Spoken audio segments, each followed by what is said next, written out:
तपाईहरुलाई स्वागत छ मेरो यो कार्यक्रम बुक्स एन्ड बिकमिङको नेपाली भर्जनमा। आज हाम्रो स्टुडियोमा आउनुभएको छ इलेक्ट्रिकल इन्जिनियर, पेसाले इलेक्ट्रो इन्जिनियर हुनुहुन्छ उहाँ सन्तोष दाई। सन्तोष दाई, कार्यक्रममा स्वागत छ। धन्यवाद, खुसी लाग्यो मलाई बोलाउनु भयो। तपाईँ अब पेसाले इलेक्ट्रिकल इन्जिनियर हुनुहुन्छ हैन? तपाईले अरू पनि कुराहरू गर्नुहुन्छ, तर अब त्योभन्दा आज इलेक्ट्रिकल इन्जिनियरिङकै पेरिफेरीमा रहेर कुरा गरौँ। अनि तपाईँले इलेक्ट्रिकल इन्जिनियरिङको ब्याचलर्स नेपालमै गर्नुभएको है? पुल्चोक क्याम्पसबाट ब्याचलर गरेर अनि त्यसपछि यहाँ मास्टर्सको लागि आएको।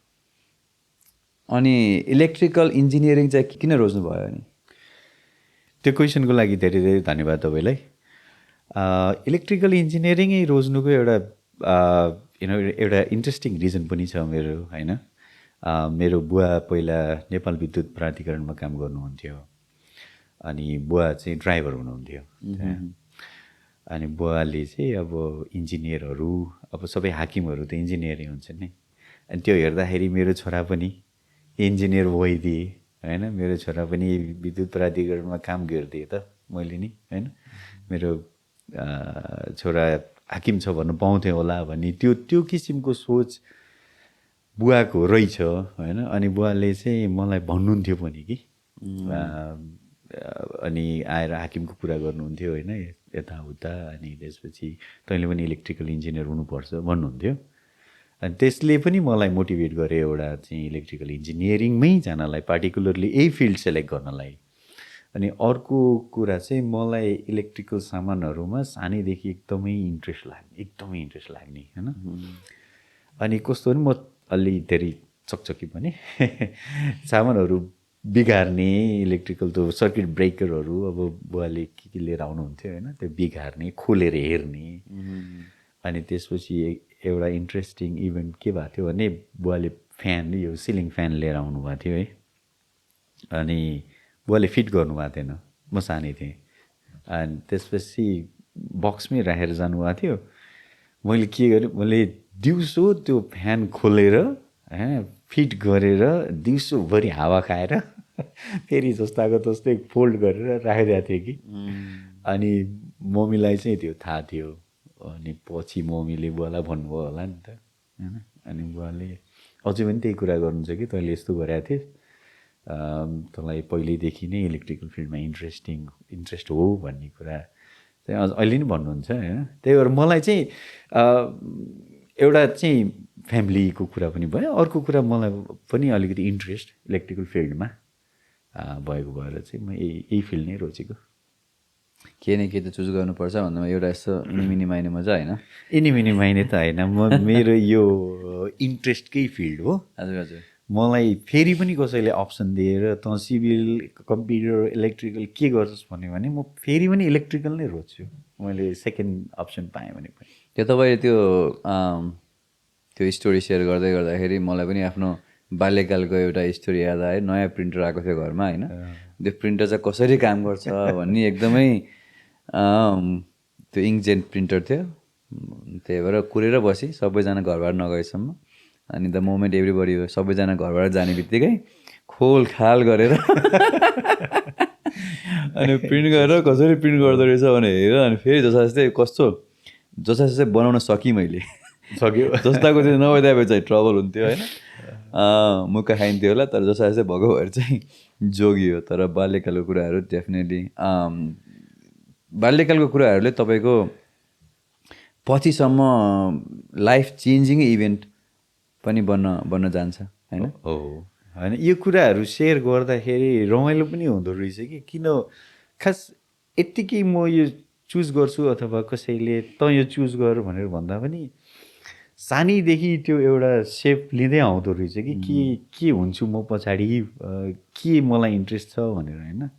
अनि मलाई चाहिँ अब इलेक्ट्रिकल फिल्डमै इन्ट्रेस्ट, अब सबै कुराहरू पनि अब करेन्ट पनि लाग्यो मलाई धेरैचोटि होइन। अलमोस्ट म लास्ट स्टेजमै थिएँ एकचोटि। तपाईँले एउटा मुभी हेर्नुभएको छ होला, त्यो हङ्गामा के भन्ने समातेर गर्ने एउटा मुभी छ नि, सेम त्यही सिचुएसन चाहिँ मेरो भएको थियो। अब हिटर चलाउने होइन, अब यस्तो सेफ्टी अब त्यति धेरै कन्सर्न हुन्थेन अब त्यो नेगेटिभ वायरलाई नै प्लगमा कनेक्ट गर्ने भन्ने हुन्थ्यो दुईवटा नाङ्गो है अब लगे एउटा त कनेक्ट भयो अर्कोले चाहिँ हातमा छोएछ अनि त्यसपछि मलाई त्यो करेन्ट लागेपछि आत्तिन थालेँ अनि हाम्रो हजुरआमा हुनुहुन्थ्यो अनि हजुरआमाले देख्नुभयो मलाई करेन्ट लाग्यो नातिलाई करेन्ट लाग्यो भने च्याप्पोसँग तेरो तान्दा हामी करेन्ट लागेको थियो होइन अनि अर्को अङ्कलले थाहा पाएर अनि आएर मेन स्विच बाहिरबाट बन्द गरिदिनु भएको थियो त्यसरी बाँचेको हो होइन त्यही पनि म अझै नै मलाई फेरि इलेक्ट्रिकल फिल्डमै इन्ट्रेस्ट के अब इन्सिडेन्ट होइन त्यही त अब बाल्यकालको कुराहरू गरियो होइन अनि तपाईँ अब जेनरली आउटसाइड द इन्जिनियरिङ अहिले त्यहाँ इन्जिनियरिङतिर जाउँला तर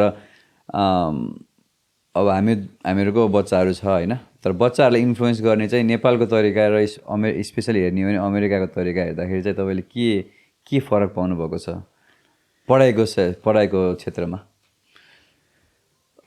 मैले के देखेँ भन्दाखेरि नेपालमा अलिकति प्यारेन्ट्सहरूले नै फोर्स गर्नुहुन्छ होइन प्यारेन्ट्सहरूले नै आइडिया दिनुहुन्छ कि तैँले यो गर्नुपर्छ त्यो गर्नुपर्छ भन्ने कुरा तर यहाँ चाहिँ बच्चाहरूलाई आफै उसको फिल्ड कुन इन्ट्रेस्टको फिल्ड छ त्यो सेलेक्ट गर्नलाई चाहिँ अप्सन दिँदो रहेछ प्यारेन्ट्सहरूले होइन अब हामी चाहिँ फर्स्ट जेनेरेसन प्यारेन्ट्स भयो हाम्रो चाहिँ अझै धङधङी उतैतिरको छ होइन हाम्रो बच्चाहरू हामीले चाहेको फिल्डमा गइदियोस् त्यही नै गरिदियोस् भन्ने छ तर त्यो चाहिँ यहाँ छैन हुँदो रहेन रहेछ त्यही एउटा कुरा चाहिँ पेरेन्टिङमा यहाँ फरक भनेको चाहिँ तपाईँको डेफिनेटली अब फ्रिडम चाहिँ दिन्छ फ्रिडम अफ चोइस जे पढ्न मन छ जे पढे पनि पढेको कुरामा चाहिँ अब्बल हुनु पऱ्यो भन्ने सोचाइ होइन अनि अर्को कुरा चाहिँ हजुरको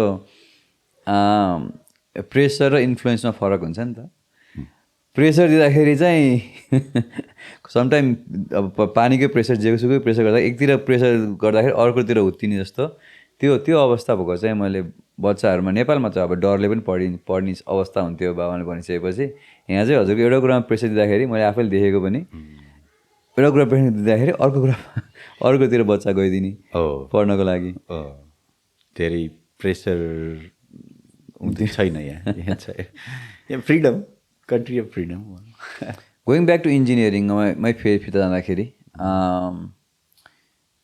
कस्तो छ त अमेरिकामा चाहिँ अब इलेक्ट्रिकल इन्जिनियरिङको स्कोप कस्तो देख्नुहुन्छ स्कोप त एकदमै राम्रो छ तपाईँको मैले कुनै पनि इलेक्ट्रिकल इन्जिनियरले काम नपाएर त्यति धेरै समय बसेको देखेको छैन एकदमै नै राम्रो छ इलेक्ट्रिकल इन्जिनियरिङ फिल्ड अब अहिले यो अरू फिल्डहरूमा अलिकति यो एआईको इफेक्ट देखिन थाल्यो होला होइन तर अब इभेन्चुअली इलेक्ट्रिकल इन्जिनियरिङ साइडमा पनि देखिएला होइन तर अहिलेसम्म चाहिँ इलेक्ट्रिकल इन्जिनियरिङको स्कोप राम्रो नै छ ओके अनि यदि अब नेपालमा बसेको भाइ बहिनीले इलेक्ट्रिक इन्जिनियरिङमा ब्याचलर्स गर्नुभएको छ अथवा मास्टर्स भने तपाईँले के सजेस्ट गर्नुहुन्छ ब्याचलर्समा आएर यतै पढ्दाखेरि बेटर हुन्छ कि लाइक नेपालमा नै मास्टर लाइक नेपालमा ब्याचलर्स दिएर या मास्टर गर्न आउँदाखेरि बेटर हुन्छ जस्तो लाग्छ तपाईँलाई यदि सल्लाह दिनु पऱ्यो भने नेपालमा मेरो सल्लाह मैले सल्लाह दिनु पर्दाखेरि चाहिँ अब स्टुडेन्टको आर्थिक अवस्था प्यारेन्ट्सको आर्थिक अवस्था कस्तो छ भन्ने कुरामा चाहिँ एकदमै डिपेन्ड गर्छ होइन अब प्यारेन्ट्सहरूले बच्चा यहाँ आइसकेर पढ्न आइसकेपछि उसले काम गरोस् पैसा कमाओस् पढोस् पनि भन्ने एक्सपेक्ट चाहिँ गर्नु हुँदैन किनभने यहाँ त्यति सजिलो छैन होइन अब प्यारेन्ट्सले चाहिँ एफोर्ड गर्न सक्छन्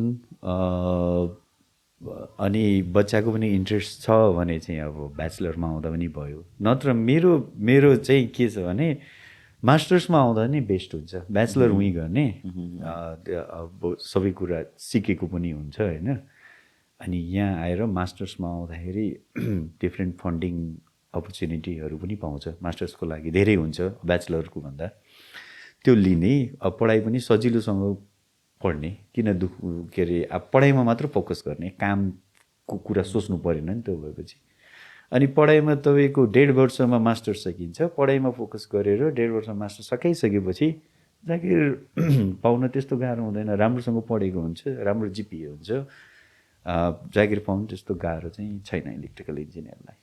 त्यो नेपालमा ब्याचलर गरे भर्सेस अमेरिकामा ब्याचलर गरेमा खासै त्यस्तो फरक फ्रम द जागिर पाउने पर्सपेक्टिभ त्यस्तो खासै रहँदैन as long as you do master. As long as you do masters, as long as you have 1 degree from US, त्यस्तो फरक पर्दैन, मैले देखाएको छैन त्यो भनौँ। ठिक छ, अब अलिकति इलेक्ट्रिकल इन्जिनियर तपाईँ हुनुभएको भएर अब त्यही सम्बन्धमा कुरा गर्दाखेरि तपाईँ नेपालमा नि केही समय सायद काम गर्नुभएको थियो होला, इन्टर्नसिपहरू लाइक कामै गर्नुभएको थियो। अमेरिका र नेपालमा चाहिँ तपाईँले के भिन्नता पाउनुभयो हाउ यो इलेक्ट्रिसिटी म्यानेजमेन्टको हिसाबले? मैले नेपालमा इलेक्ट्रिक इन्डस्ट्रीमै त काम गरिनँ। मैले ब्याचलर सकेपछि कान्तिपुर इन्जिनियरिङ कलेजमा पढाउनु सुरु गरेँ। अनि मैले 1.5 वर्ष जति पढाएँ, अनि त्यसपछि यता आएको हो। तर अहिले पनि अब हेर्दाखेरि थाहा हुन्छ नि नेपालको इन्डस्ट्रीहरू कसरी, होइन, इलेक्ट्रिक इन्डस्ट्रीहरू कस्तो छ, यहाँको इन्डस्ट्री कस्तो छ, युटिलिटिजहरू के डिफ्रेन्स छ भन्ने कुराहरू हेर्दाखेरि के थाहा भयो भने नेपालमा चाहिँ एउटा मेन डिफ्रेन्स भनेको के छ भने नेपालमा एउटा मात्रै इलेक्ट्रिक कम्पनी छ कि, त्यो नेपाल विद्युत प्राधिकरण, होइन। सबै जेनेरेसन ट्रान्समिसन, डिस्ट्रिब्युसन सबै नै चिज विद्युत प्राधिकरणले मात्रै हेर्छ, एउटा कम्पनी छ। तर यहाँ चाहिँ हुन त कन्ट्री पनि ठुलो भएर होला, होइन, लोड पनि धेरै छ। यहाँ चाहिँ अलमोस्ट एभ्री सिटीमा एउटा युटिलिटी कम्पनी छ कि, त्यो युटिलिटी कम्पनी नै त्यो सिटीको जेनेरेसन, ट्रान्समिसन, डिस्ट्रिब्युसन हेर्ने गरे हुन्छ कि भन्नाले अब धेरै युटिलिटीहरू तपाईँको टेक्सासमै मात्र पनि हेऱ्यो भने धेरै युटिलिटीहरू मिलेर बनेको छ कि टेक्सासको ग्रिड, तर नेपालमा चाहिँ एउटा मात्रै छ, होइन। अनि अब लोड अब मोस्टली त्यो धेरै ठुलो भएर नै होला, किनभने नेपालको जेनेरेसन अहिले कति, त्यही 2 गिगावाट जति होला। यहाँको अहिले हाम्रो जस्ट सिटी अफ सान एन्टोनियोको जेनेरेसन नै 6 गिगावाट छ, एउटा सानो सिटीको, एउटा ठुलो कन्ट्री होइन। त्यही भएर यहाँको कन्जम्सन पनि बढी छ, जेनेरेसन पनि बढी छ। नेपालमा अब डिमान्ड त छ, तर जेनेरेसन त्यति बढी जेनेरेसन भइसकेको छैन। त्यो त अब हामीहरू अब नेपालबाट आएको भएर चाहिँ अब नेपाल यहाँको काइन्ड अफ कम्पेरिटिभ हिसाबले स्पेसली अहिले जुन राष्ट्र सुधारको कुराहरू सुनिरहेछौँ, हाइड्रो पावरमा इन्भेस्टमेन्टको कुराहरू सुनिरहेछौँ, त्यो सुन्दाखेरि चाहिँ तपाईँलाई लाइक चाहिँ केमा चाहिँ एज अ नेपाल कन्ट्री, देशले चाहिँ केमा धेरै इन्भेस्ट गरोस्?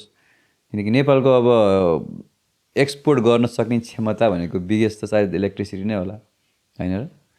मैले देखेको चाहिँ अब नेपालले अलिकति रिन्युअलमा बढी इन्भेस्ट गर्नुपर्छ, होइन। अब जे आफूसँग छ, होइन, त्यसलाई युटिलाइज गर्ने त हो नि। अब यहाँ युएसमा हेर्दाखेरि तपाईँको ग्यास धेरै छ, नेचुरल ग्यास धेरै छ, त्यही भएर यहाँको जेनेरेसन चाहिँ नेचुरल ग्यास बेस्ड धेरै छ। अहिले 40% जति नेचुरल ग्यास बेस्ड छ। अब नेपालमा अब ग्यास त गाह्रो छ, त्यत्रो धेरै नेचुरल ग्यास लगेर इलेक्ट्रिसिटी जेनेरेट गर्नलाई। त्यही भएर अब मोर इन्भेस्टमेन्ट चाहिँ अब हाइड्रो पावरमै अब कति योजनाहरू बनिरहेका छन्, होइन। बनेका योजनाहरूलाई कम्प्लिट गर्नु पर्यो एउटा, अनि अर्को चाहिँ यो रिन्युअल फिल्डमा बढी इन्भेस्ट गर्नु पर्यो। अनि अर्को चाहिँ मलाई त के लाग्छ भने यो प्राइभेट पार्टीहरू नेपालमा त्यति धेरै छैन कि जेनेरेसन गर्नको लागि चाहिँ, होइन। अनि मोर यो प्राइभेट सेक्टरलाई अलि धेरै सपोर्ट गरेर, अनि यो हाम्रो विद्युत प्राधिकरणले प्राइभेट सेक्टरको लागि चाहिँ अलिकति सहजीकरण गरिदियोस्, अलिकति सजिलो बनाइदियोस्, होइन। अब पिपिए कन्ट्र्याक्ट गर्नलाई, उनीहरूले जेनेरेट गरेको इलेक्ट्रिसिटी बेच्नलाई होइन अलिकति सहजीकरण गरिदियोस्। त्यो नै लाग्छ प्राइभेट सेक्टर चाहिँ आउनुपर्छ, नत्र गभर्मेन्टले मात्रै यो काम गर्नलाई त गाह्रो नै छ। तपाईँ नेपालमा ब्याचलर सिद्धाएर अमेरिका आउँदाखेरि वा अमेरिका आएर जुन काम सुरु गर्नुभयो तपाईँलाई कुनै लाइक अचम्म लागेको कुराहरू केही थियो कि लगभग थाहा थियो अलरेडी यसरी नै हुन्छ भन्ने कुराहरू? त्यस्तो धेरै अचम्म लाग्दो त होइन, तर कस्तो भने हाम्रोमा त्यति धेरै सेफ्टी कल्चर छैन कि। हामी सेफ्टीलाई त्यही प्रायोरिटीमा पनि राख्दैनौँ होइन। अब तपाईँको कुनै सर्किट ब्रेकर ओपन गर्नु पऱ्यो हाई भोल्टेजमा भने सिम्पली एउटा नर्मल मान्छे गएर अनि ओपन गरिदिन्छ होइन। यहाँ चाहिँ त यहाँको देखेको मैले होइन तपाईँको पुरै प्रोपर पिपिई तपाईँको ड्रेस लगाएर पुरै त्यो हार्ड ह्याट सबै लाउनु पर्ने प्रोटेक्सन डिभाइसेसहरू लगाएर अनि त्यसपछि ब्रेकर ओपन गर्न जान्छ अनि अर्को मान्छे पछाडि बसेर उसलाई त्यो रोपले बाँधेर बसेको हुन्छ कि समहाउ त्यसलाई के भने उसले तान्छ कि। यस्तो सेफ्टी कल्चर छ होइन। मैले एकदमै भास्ट डिफ्रेन्ट देखेको त सेफ्टी कल्चर। यहाँ सेफ्टीलाई मोस्ट प्रायोरिटी दिन्छ कि। नेपालमा चाहिँ let's get the work done कि, अनि कर्नर कट गर्ने भन्छ नि होइन, सर्टकट बाटो, त्यो चाहिँ एकदमै बिग डिफ्रेन्स छ। तर अब अहिले अब नयाँ सरकार पनि आएको छ होइन, मलाई लाग्छ अब सेफ्टी कल्चरमा पनि यिनीहरूले एकदमै फोकस गर्छ होला। अनि अब नयाँ नयाँ ब्रेनहरू आइरहेको छन् होइन। म त खुसी छु अहिले के भइरहेछ होइन। अब अहिले नयाँ यङ जेनेरेसनले गर्छ जस्तो लाग्छ मलाई। अब त इन्जिनियरहरूकै सरकार छ। इन्जिनियरहरूकै सरकार छ। मलाई चाहिँ म होपफुल छु त्यसमा चाहिँ जस यो नेपालको राम्रो दिन आउँछ कि जस्तो लाग्छ। त्यो त डेफिनेटली होला जस्तो लाग्छ मलाई हजुरले भनेको कुरा, किनकि म आफू नेपालमा रहँदा नि धेरै समय भइसक्यो यता आएको, तर धेरै इलेक्ट्रिसिटी भन्नाले सम्बन्धित इन्सिडेन्टहरू धेरै सुनिन्थ्यो। लाइक नट फेरल इन्जुरिजहरू, मान्छेको ज्यानै गएको पनि धेरै, लाइक हाम्रो यो टोल छरछिमेकमा नि धेरै सुनियो। सायद त्यही अब प्रोपर एजुकेसन नभएर नै होला, विद्युतलाई चाहिँ कसरी सही ढङ्गले प्रयोग गर्नुपर्छ अथवा लाइक म्यानेज गर्नुपर्छ भन्ने नै थियो होला होइन। त्यही नै हो। अब मलाई आफैलाई अब करेन्ट लाग्यो होइन बच्चा हुँदाखेरि, भनेपछि हामी कति सेफ्टीलाई कति ध्यान दिँदा रहेनछौँ भनेर। हामीसँग एउटा राइट प्लग पनि थिएन, के अरे त्यो प्लग गर्ने उस पनि थिएन कि, कनेक्टर पनि थिएन। यत्तिकै अब नेकेट वायरलाई नै सिधै त्यो आउटलेटमा हामी जोड्थ्यौँ भनेपछि कतिसम्म अब बच्चा थियो नि त होइन। सेफ्टी कल्चर चाहिँ जिरो नै थियो त्यो बेला। मेरो कुरा मैले भर्खरै झल्यास सम्झिँदाखेरि काइन्ड अफ कोरिलेट भएको जस्तो, अमेरिकामा नेपालमा फर इन्स्टेन्स इलेक्ट्रिकल सामानहरू बनाउने ठाउँ हरेक हजुरको कुना कुनामा छ होइन। अब प्रोपर विद्युतीय तालिम लिएर आउनुभएको छ कि छैन सबैजना थाहा छैन, तर बनाउने हरेक ठाउँमा हुनुहुन्छ, जसले गर्दाखेरि अब सायद अब सधैँ सामान फालिहाल्नु पनि अरू किन्नुपर्ने जरुरत रहँदैन। तर एट द सेम टाइम अब सधैँ प्रोपरली तपाईँको क्वालिटी चेक कम्प्लिट भएर फेरि ब्याक टु कन्ज्युमरको हातमा जान्छ जाँदैन भन्ने कुरा पनि सायद क्वालिटी चेक गर्न चाहिँ अलिकति गाह्रो छ कि। क्वालिटी चेक गर्न अब सरकारी संयन्त्र त्यति चुस्त दुरुस्त छैन होइन। तर अब बिस्तारै हुँदै जाला। तर तपाईँले भनेको कुरा सही हो, किनभने त्यो हामीले युज गरेको डिभाइसेस इक्विपमेन्टहरू चाहिँ प्रोपर क्वालिटीको छ कि छैन, सेफ्टी स्ट्यान्डर्ड मिट गरेको छ कि छैन भन्ने हेर्नलाई, त्यो चेक गर्नलाई चाहिँ अब निकाय अलिक कमजोर नै छ जस्तो लाग्छ कि। कमिङ ब्याक टु अमेरिकामा फेरि फिर्ता आउँदाखेरि अब यहाँ सरल भाषामा जो हाम्रो श्रोता सुनिरहनु भएको छ उहाँहरूलाई चाहिँ कसरी चाहिँ लाइक अब एउटा बत्ती चाहिँ अब हजुरको इलेक्ट्रिसिटी जेनेरेसनदेखि घरसम्म आउँदाखेरि चाहिँ के प्रोसेसर हुन्छ एक्चुअली सर्ट एकदमै सरल भाषामा भनिदिन सक्नुहुन्छ? हुन्छ। अब विद्युत जेनेरेसनदेखि तपाईँको घरसम्म आइपुग्नलाई चाहिँ डिफ्रेन्ट सेक्सनहरू हुन्छ अब सबैभन्दा पहिलो इम्पोर्टेन्ट भनेको जेनेरेसन, तपाईँको पहिला बत्ती पावर जेनेरेट गर्नु पऱ्यो। अब त्यसको लागि चाहिँ अब ट्रेडिसनल्ली पहिला भने अझै पनि त्यही नै छ, तर चेन्ज हुँदैछ। जेनेरेसन प्लान्ट हुन्छ सिटी अथवा जुन ठाउँमा लोड कन्ज्युम हुन्छ त्योभन्दा एकदम टाढा जेनेरेसन प्लान्ट हुन्छ, त्यहाँ इलेक्ट्रिसिटी जेनेरेट हुन्छ। इलेक्ट्रिसिटी जेनेरेट गर्नको लागि मेन सोर्स अहिले अमेरिकामा भनेको तपाईँको नेचुरल ग्यास हो होइन, अनि त्यसपछि चाहिँ रिन्युएबल हो, त्यो चाहिँ राम्रो चिज हो।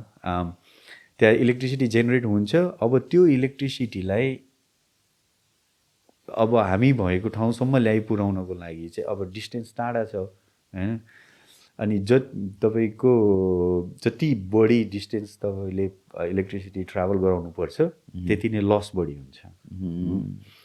अब त्यो लस कम गर्नको लागि चाहिँ भोल्टेज स्टेप अप गरेर पठाउँछ। त्यो भनेको चाहिँ अब हाई भोल्टेज, एकदम एक्स्ट्रा हाई भोल्टेजमा पठाउँछ। त्यो पठाइसकेपछि त्यसमा जति भोल्टेज बढी भयो करेन्ट कम हुन्छ, करेन्ट कम भएपछि लस कम हुन्छ। हाई भोल्टेजमा पठाउँछ, अनि त्यसपछि लोड जहाँ चाहिएको हो, जहाँ कन्ज्युम हुने हो त्यहाँ आइपुग्दाखेरि चाहिँ सब स्टेसन बनाएर त्यहाँ चाहिँ ट्रान्सफर्मर राखेर त्यो भोल्टेजलाई चाहिँ स्टेप डाउन गरेर अनि कस्टमरलाई पावर दिने हो होइन। त्यो अब तिनवटा डिफ्रेन्ट सेक्सन भयो, जेनेरेसन जहाँ इलेक्ट्रिसिटी जेनेरेट हुन्छ, ट्रान्समिसन जहाँबाट इलेक्ट्रिसिटी पास हुन्छ जस्ट लाइक हाइवे जस्तो, अनि डिस्ट्रिब्युसन जहाँ चाहिँ इलेक्ट्रिसिटी डिस्ट्रिब्युट हुन्छ। तिनवटा सेक्सन हुन्छ। अब आजकल अलिकति चेन्ज छ, आजकल चाहिँ हामीसँग डिस्ट्रिब्युटेड जेनेरेसन भन्ने एउटा नयाँ कन्सेप्ट छ होइन, नयाँ त होइन तर अब यो अहिले एकदमै धेरै जेनेरेसनहरू यो कस्टमरले आफ्नै घरमा इलेक्ट्रिसिटी जेनेरेट गर्ने, तपाईँको रुफटपमा सोलर राख्ने, अनि अब कम्युनिटीहरू मिलेर एउटा कम्युनिटी सोलर बनाउने होइन। अनि अब यो बिजनेसहरू हुन्छन् तपाईँको यो स्मल स्टोरहरू चाहिँ एचइबी स्टोर, वालमार्ट स्टोर, यिनीहरूले चाहिँ आफ्नै जेनेरेटर राख्ने, नेचुरल ग्यास जेनेरेटर राख्ने। अनि माइक्रोग्रिड भन्ने नयाँ कन्सेप्ट छ, त्यो माइक्रोग्रिड कन्फिगरेसनमा चाहिँ आफ्नो जेनेरेटरहरू चलाउने। यो अब यो डिस्ट्रिब्युटेड जेनेरेसनहरू चाहिँ आजकल चाहिँ पहिला चाहिँ जेनेरेट भएर ट्रान्समिसन लाइन हुँदै आउँथ्यो भने आजकल चाहिँ जहाँ कन्जम्सन छ त्यही जेनेरेट गरिदिने, त्यसलाई चाहिँ डिस्ट्रिब्युटेड जेनेरेसन कन्सेप्ट भन्छ। हजुर हजुर, त्यो नयाँ कन्सेप्ट छ। अहिले धेरै धेरै इन्डस्ट्रीहरू, धेरै मान्छेहरू, धेरै रेजिडेन्सियल कस्टमरहरूले पनि त्यो गर्नुहुन्छ। अब इन्डस्ट्रीहरूले त माइक्रोग्रिड नै युज गर्छन् आजकल। भन्नाले अब तपाईँको ट्रान्समिसन टु सब डिभिजनबाट फेरि अर्को सब डिभिजन भएर फेरि कन्ज्युमर जाने हुन्छ कि सब डिभिजन आएपछि चाहिँ कन्ज्युमरका नै जानु पऱ्यो सिधै? ट्रान्समिसन जेनेरेसन भयो, ट्रान्समिसन भयो, त्यसपछि सब स्टेसनमा आउँछ। सब स्टेसन। अनि सब स्टेसनमा भोल्टेज स्टेप डाउन हुन्छ।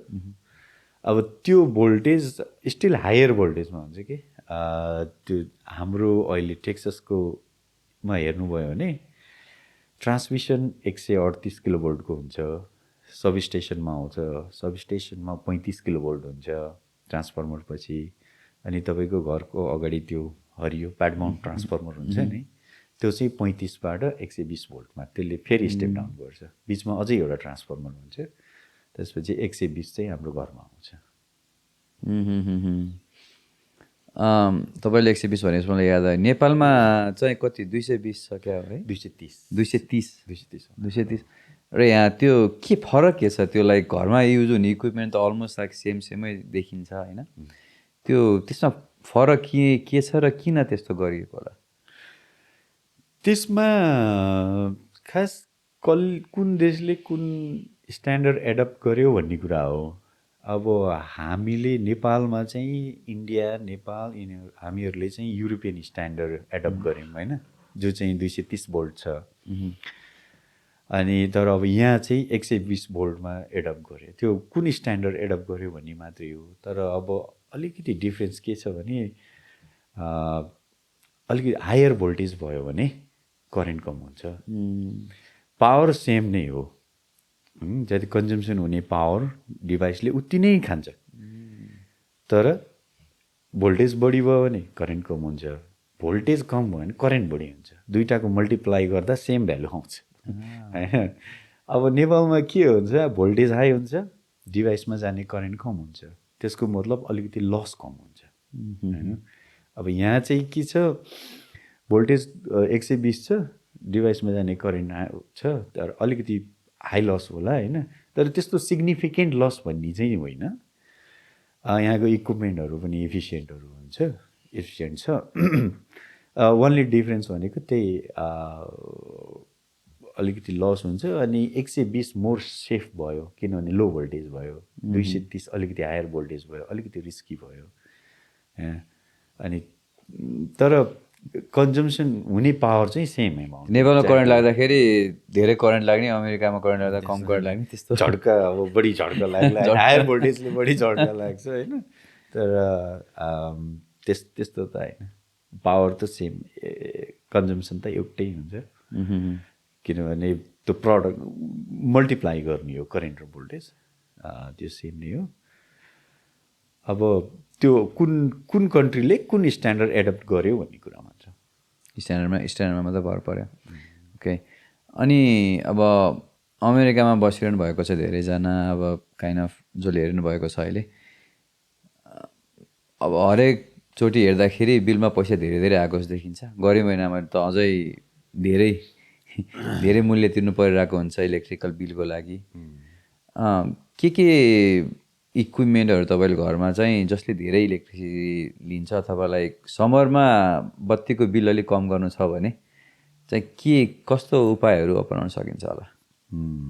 गुड क्वेसन है, एकदम घरमा मान्छेहरूको दिमागमा आइरहेको हो एकदम। यो अहिले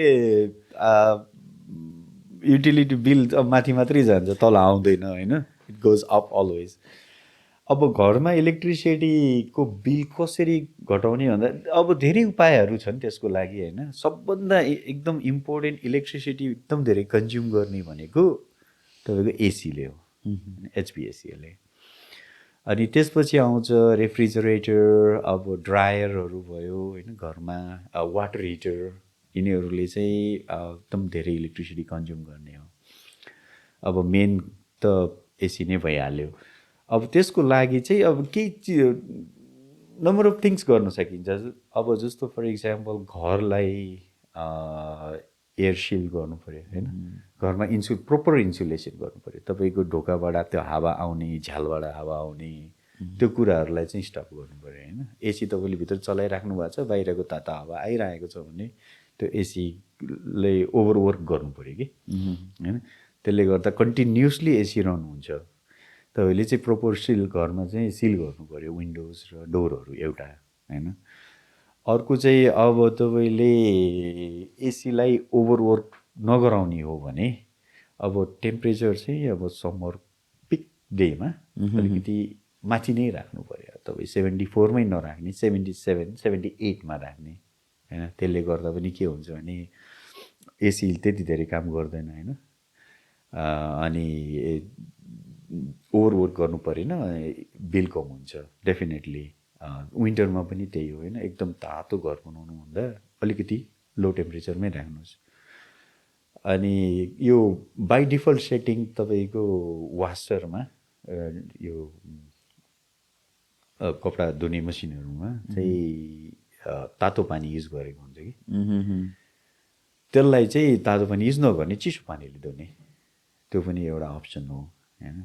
अनि म त के सजेस्ट गर्छु भने सबैजनालाई युटिलिटीहरूले धेरै प्रोग्रामहरू रन गरे हुन्छ कि। युटिलिटीहरूको डिमान्ड साइड म्यानेजमेन्ट प्रोग्राम भन्ने हुन्छ होइन। कन्ज्युमरलाई के हेल्प गरेर कसरी इलेक्ट्रिसिटी रिड्युस गर्ने। अनि एउटा इन्ट्रेस्टिङ कुरो के हो भने हामी जसरी पैसा कम आओस् भनी चाहन्छौँ नि, कम कन्जम्सन होस् भन्ने चाहन्छन्, युटिलिटी पनि त्यही नै चाहन्छन्। उनीहरू हामीले युटिलिटीसँग किन्छौँ, युटिलिटीले एयरकटसँग किन्छ। जस्तो हाम्रो टेक्ससको इक्जाम्पल हेऱ्यो भने हाम्रो यो सेन एन्टोनियो सिपिएस इनर्जीले इनर्जी किन्ने भनेको एयरकटसँग हो, किन्नुपर्छ। अनि उसलाई किन्दाखेरि जति कम किन्यो उसलाई फाइदा हुने हो। त्यही भएर उसले के गराउनु खोज्छ त्यो युटिलिटी भने कस्टमरले कम युज गरोस्, त्यो हो चाहिँ हामीले कम किन्न परोस्। त्यसको लागि डिफ्रेन्ट प्रोग्रामहरू गरे हुन्छ। तपाईँको स्मार्ट थर्मोस्ट्याट भन्ने प्रोग्राम तपाईँले त्यसमा पार्टिसिपेट पनि गर्न सक्नुहुन्छ होइन। धेरै युटिलिटीहरूले त अफर गर्छन्। त्यो चाहिँ एकदम पिक डेमा तिनीहरूले आफ्नो कन्जम्सन घटाउनको लागि कस्टमरको थर्मोस्ट्याटलाई 2 डिग्रीले बढाइदिन्छ कि जसले गर्दा एसी नचलोस् होइन। त्यो प्रोग्रामहरू छ। अनि युटिलिटीहरूले के पनि अफर गर्छ भन्दाखेरि यो समर सुरु हुनुभन्दा अगाडि अथवा विन्टरभन्दा अगाडि तपाईँको एसी ट्युनअप भन्ने प्रोग्राम पनि गर्छ कि फ्रीमा। त्यसमा म पनि पार्टिसिपेट भएको थिएँ। ट्युनअप पनि हो, त्यो प्रोग्रामहरूमा पनि पार्टिसिपेट गर्ने। त्यही भएर अनि अर्को चाहिँ तपाईँले जहिले पनि युटिलिटीलाई कल गरेर त्यहाँको इनर्जी एडभाइजरसँग होइन कुरा गर्न सक्नुहुन्छ। अनि तिनीहरूले चाहिँ तपाईँलाई डिफ्रेन्ट अप्सनहरू दिन्छ। त्यो लाइट बल्बहरू पनि चेन्ज गरिदिन्छ होइन। अनि घरमा आएर हेरेर तपाईँको घर यस्तो इफिसियन्ट छ छैन, यो चेन्ज गर्नुहोस् भनेर रेकमेन्डहरू पनि गर्छ। त्यो सबै चिजहरू गर्छ। त्यही भएर युटिलिटीसँग पनि अब रेगुलर कन्ट्याक्टमा बस्यो भने पनि धेरै त्यो बिल घटाउनलाई सहयोग हुन्छ। अर्को कुरा अब एसी आफूले पनि एडजस्ट गर्न सकिन्छ। अब अघि भनिहालेँ त्यो चिसो पानीले धुँदा पनि हुन्छ होइन। अब यी चिजहरू गर्ने। अनि त्यसपछि अर्को चाहिँ यो फ्यान्टम लोड भन्छ कि, यसो भ्याम्पायर इनर्जी भन्छ क्या त्यसलाई पनि। कुनै डिभाइसहरू कनेक्ट गरिराख्नु भएको छ अनि त्यो युज भएको छैन, तर त्यसको त्यो डिभाइसको मेन्टेनेन्सको लागि इलेक्ट्रिसिटी कन्ज्युम भइरहेको हुन्छ कि। त्यही भएर त्यो युज गर्नुभएको छैन डिभाइसहरू भने अनप्लग गरिदिँदा हुन्छ अथवा टर्न अफ गरिदिँदा हुन्छ कि। त्यो चिजहरूले गर्दा इलेक्ट्रिसिटी अब भनेर तपाईँले प्रयोग नगरे पनि जोडेर छरिरहँदाखेरि इलेक्ट्रिसिटी के हदमा प्रयोग भइरहेको छ भन्नुभयो। अब स्ट्याटिस्टिकली के देखाउँछ भने 10 to 15% of electricity consume in a home in a house is from that phantom load. तपाईँको 10% त घट्छ नि त इलेक्ट्रिक बिल। त्यो चाहिँ मैले सोच्न सकेको थिइनँ। त्यो चाहिँ लाइक अनप्लग गऱ्यो भनेदेखि चाहिँ इलेक्ट्रिसिटीको कन्जम्सन कम हुन्छ भन्ने कुरा। किनकि कतिपय कुरा चाहिँ यतिकै अन भएर छरिरहेको हुन्छ, हामीले त्यति सोचेको हुँदैन। कति कुरा चाहिँ अब अनप्लग गर्नै मिल्दैन, लाइक रेफ्रिजरेटर होइन, जुन चाहिँ अनेक छर्नु पऱ्यो। तर आजकल धेरै कुराहरू वे एफिसियन्ट पनि भइसक्यो भन्छ नि होइन। एलइडी भयो अनि त्यस लाइटहरूदेखि लिएर तपाईँको रेफ्रिजरेटर टेलिभिजन सबै कुराहरूमा इलेक्ट्रिसिटीको कन्जम्सन कम इलेक्ट्रिसिटीले चल्ने भएको छ भन्ने त्यो कतिको साँचो हो? इलेक्ट्रिकल इक्विपमेन्टहरू एकदम इफिसियन्ट भएको छ। अब लाइट बल्बहरू पनि एलइडी बल्बहरू युज गर्यो भने अब त्यही हो, हाम्रो कारमा भन्छौँ नि माइल्स पर ग्यालन। अनि यसमा पनि त्यही नै हो कि जति माइल्स पर ग्यालन बढी दियो उति राम्रो त हो नि होइन। अनि यसमा पनि यो नयाँ एलइडी टेक्नोलोजीहरू छ लाइटको लागि। यिनीहरूले चाहिँ सेम एमाउन्ट अफ इनर्जीमा चाहिँ धेरै लाइट ल्युमेन बढी दिन्छ कि होइन। त्यो भएर यिनीहरू एफिसियन्ट भयो। अनि अब रेफ्रिजरेटर अरू डिभाइसहरू पनि इफिसियन्ट भइरहेको छ।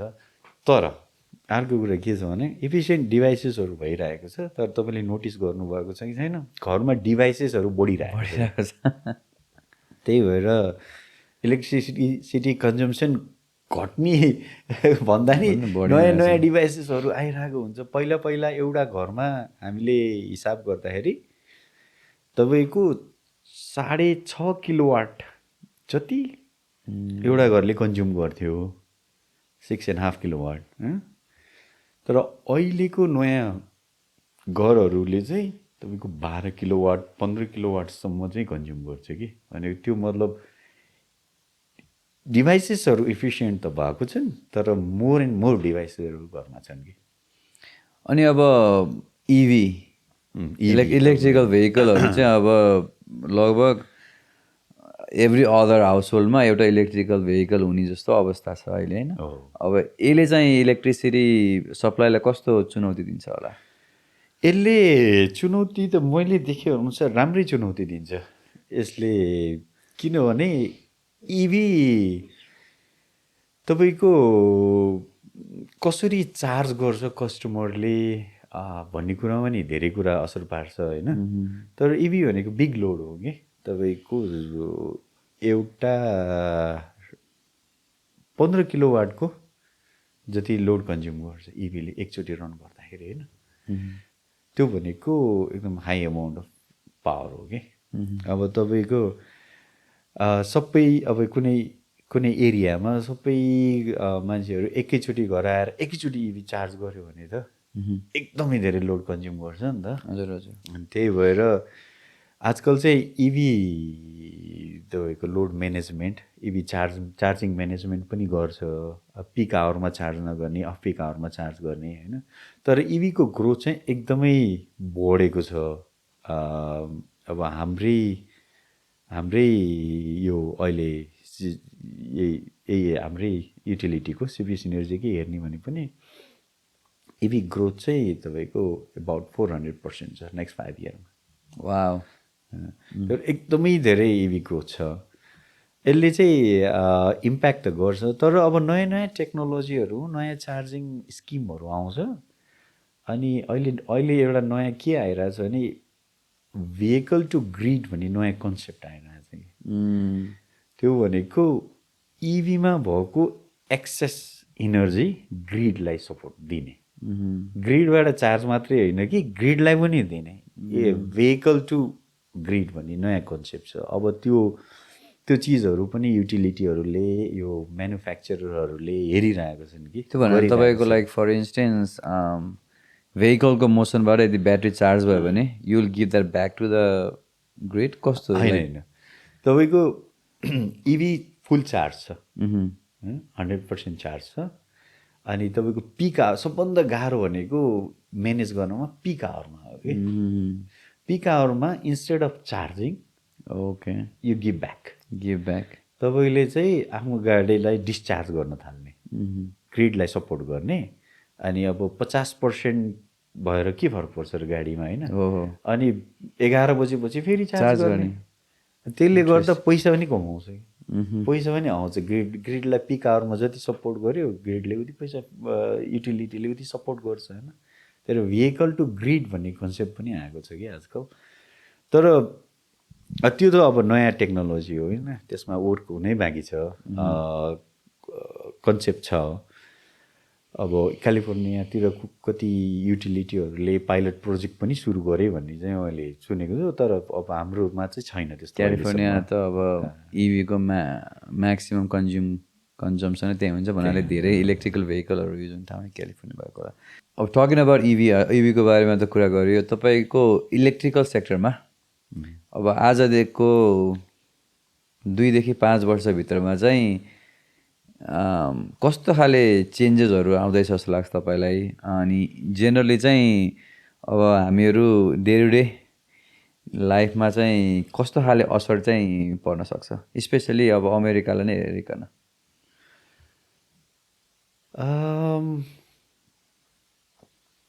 इलेक्ट्रिकल सेक्टरमा अब त्यही हो इलेक्ट्रिकल सेक्टरमा अहिले डेटा सेन्टरहरू एकदमै नै धेरै आइरहेको छ होइन युएसमा कति चाइनामा मैले अहिले रिसेन्ट स्ट्याटिस्टिक हेरेको थिएँ कहिले हो होइन चाइनामा 400 वटा डेटा सेन्टर छ अरे होइन युएसमा 4000 छ अरे अनि त्यसपछि डेटा सेन्टर पनि म्यासिभ डेटा सेन्टरहरू होइन म्यासिभ डेटा सेन्टरहरू आउँदैछ अब डेफिनेटली इलेक्ट्रिकल ग्रिडलाई त्यसले इम्प्याक्ट गर्छ नै होइन अनि अब ठुलो स्केलमा हेर्दाखेरि चाहिँ हामीले के देख्छौँ भने ग्रिडले अब यो अहिलेको एक्जिस्टिङ ग्रिडले सपोर्ट गर्दैन त्यस्तो म्यासिभ डेटा सेन्टरहरूलाई म्यासिभ लोडहरूलाई त्यसको लागि चाहिँ कस्टमरले ब्रिङ योर ओन जेनेरेटर नयाँ कन्सेप्ट जस्तो ब्रिङ योर ओन ड्रिङ्क छ सेम कन्सेप्ट चाहिँ ब्रिङ योर ओन जेनेरेटर छ उनीहरूले आफ्नो जेनेरेटर आफै लगाउँछ, आफै जेनेरेट गर्छ, आफै आफ्नो पावरले आफ्नो लोडहरूलाई होइन चलाउँछ। युटिलिटीसँग साइनो साइनो साइनो केही नगर्ने कि त्यो कन्सेप्ट पनि आउँदैछ, त्यो चिज हुन्छ। तर अब एभ्रिडे यो रेजिडेन्सियल कस्टमरहरूलाई अब मैले के एक्सपेक्ट गर्छु भने अब मोर एन्ड मोर न्यू डिभाइसेसहरू हामीले अझै नि नयाँ नयाँ डिभाइसेस अब त पुरै फेरि अहिले एआईको जमाना आएको छ होइन। एआईले अब के हुन्छ भन्न सकिँदैन, के डिभाइस आउँछ के हुन्छ। अब एआई रोबोट आउला, एआई डग आउला होइन, एआई मेड आउला, एआई कार आउला, अनेक थरीको चिजहरू अब आउँछ। त्यसले नि इम्प्याक्ट त डेफिनेटली गर्छ होइन। तर अब त्यो अहिले यस्तो फेजमा छौँ नि हामी, अहिले के हुन्छ के आउँछ भन्न सक्ने अवस्था अहिले ठ्याक्कै छैन कि, एकदम धेरै चेन्ज हुनेवाला चाहिँ छ। त्यो त अब इलेक्ट्रिकल जेनेरेसनको कुरा गर्ने भने अमेरिकाको चाहिँ ट्रेडिसनल तपाईँको आजभन्दा 10-20 वर्ष अगाडि हामीले जे कुराले इलेक्ट्रिसिटी निकालिरहेको थियौँ अहिले पनि त्यसमै सोलर, स्पेसली सोलर सेक्टरमा चाहिँ चाइना लास्ट 10 वर्षमा चाइना र अमेरिकाको म्याप हेऱ्यो भनेदेखि अमेरिका लगभग फ्ल्याटै छ, तर चाइना जस्ट सुरेड अप। एकदमै। Is that where we as अमेरिकामा त्यसबाट हामी अलिकति पछि परिरहेछौँ कि इलेक्ट्रिसिटी जेनेरेसनमा? के भन्नुहुन्छ, सोलरको इम्पोर्टेन्स के छ? सोलरको इम्पोर्टेन्ट एकदमै छ। क्लिन इनर्जीमा चाहिँ अमेरिकालाई चाइनाले त उछिनिसक्यो होइन, युरोपियन कन्ट्रीहरूले पनि उछिनिसके। अब अमेरिकामा अझै पनि ट्रेडिसनल फ्युल जेनेरेसन नै छ। अब मोस्टली थर्मल प्लान्टहरू, मोस्टली नेचुरल ग्यास भयो, त्यसपछि रिन्युएबल छ, अनि त्यसपछि हाम्रो उस पनि छ, कोलहरू पनि, थोरै कोल पनि छ होइन।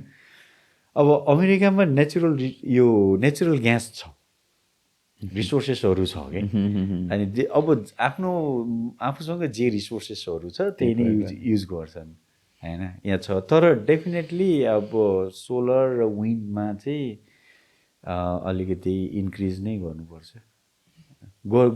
गर्दैछ युटिलिटीहरू।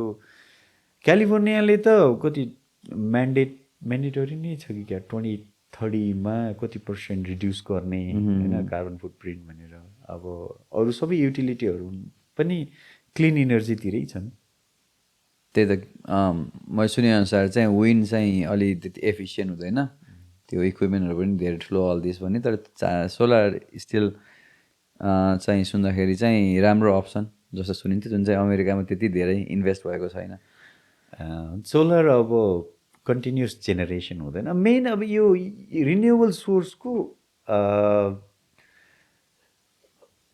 एकदमै समस्या भनेको चाहिँ कस्तो भने भेरिएबल पावर जेनेरेसन छ कि। तपाईँको सोलर मजाले फुल पावरमा चलिरहेछ, क्लाउड सट्ट गइदियो भने स्यापै गर्छ, 80%ले जेनेरेसन गर्छ कि एक सर्टमा कि। कन्स्ट्यान्ट इनर्जी डिमान्डलाई मिट गर्न गाह्रो। अनि त्यसको लागि होइन, अब त्यस्तो भेरिएबल छ, विन्ड चलिरहेछ, विन्ड अब हावा लागेन भने अब पावर जेनेरेसन तपाईँको सट्टै घट्छ होइन। अब त्यसलाई अब ब्यालेन्स गर्नको लागि अर्को ट्रेडिसनल जेनेरेसन चाहियो क्या हामीसँग। हामीले 100% रिन्युएबल जान पनि सकिरहेको छैनौँ होइन, किनभने एकदम गाह्रो छ त्यो। अब रिन्युएबललाई छोड्नु पनि छ। अब रिन्युएबल राम्रो हो, तर अब त्यसको लागि त्यसको एडभान्टेजेस डिसएडभान्टेजेस अब सबै चिजको हुन्छ। आजलाई यति नै गरौँ है। धेरै राम्रो छलफल भए, कुराहरू भए। डेफिनेटली हाम्रो श्रोताहरूले पनि दर्शकहरूले पनि राम्रो शिक्षाहरू पाउनुभयो सायद इलेक्ट्रिसिटी सेफ्टीको बारेमा, इलेक्ट्रिसिटी युजेसको बारेमा, वाट टु अब आजदेखि केही वर्षमा के चेन्जेसहरू हुँदैछ भन्ने बारेमा होइन। आइदिनु भएकोमा धेरै धेरै धन्यवाद। मलाई बोलाउनु भएकोमा ल सबै दर्शकहरूलाई हाम्रो पोडकास्ट हेरिदिनु भएकोमा धेरै धेरै धन्यवाद। Thank you very much. Until next time, thank you.